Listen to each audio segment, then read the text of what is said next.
Tumesikia kule Mau wasichana wengi wamewekwa kwa ile hali ya kuuza mwili yao, prostitution, wasichana wadogo. Tumeona National Police wametoa a statement to condemn that. As a chair of National Gender, I also want to join the National Police Service to condemn that action and demand for protection of our girls and minors. The journey ahead of us is still long. Despite this progress, the road ahead remains steep. Indigenous women continue to face structural barriers, land dispossession, gender-based violence, harmful cultural practices, underrepresentation in leadership, and limited access to education, healthcare, and digital technology. Our girls still drop out of school due to poverty, early marriages, and insecurity.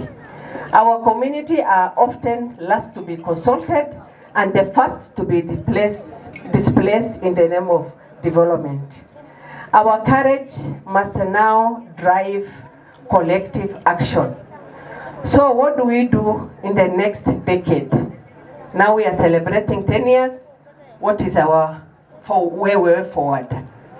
First of all, we must demand full inclusion, not as token, but as a decision makers in governance, peace processes, climate action, and resource allocation.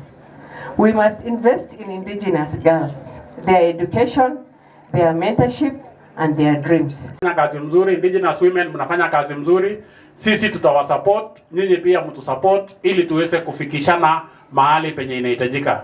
Mbele ni ya communities ambaye ni Indigenous. Hapo mbele watu wanasema mbele kusuri, lakini sisi tunasema Kenya is for the Indigenous and marginalized communities. Kwa sababu sasa sisi ndio virgin, ndio tunatolewa kwa heshima yenye ilikuwa tumewekwa. Tutahakikisha kwamba we make this country a better place, na kila mtu unasikia mahali penye hawa CEOs wako, mahali penye chair wa Indigenous wako, kazi inafanyika, hakuna mtu analalamika.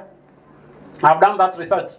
Our struggles are real, and just to highlight some, we have land loss and cultural erosion that threatens our survival and spirits. Youth exclusion from land governance and decision making in the county, regionally and nationally. The climate change has brought drought, displacements, and child marriages in our communities. There is the issue of mental health crisis, which grows silently as hope and opportunities shrink.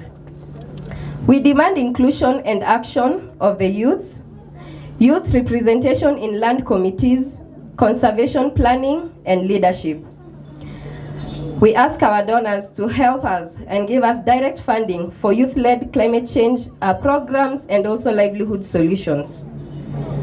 We need safe platforms for Indigenous girls and young women to lead. Education, internet access, and mental health services rooted in culture. We also demand for implementation of Article 56 and secure land rights for the youth and women. Our call to action, we urge the government, I know who are represented here, to enforce inclusion of youth and gender responsive policies.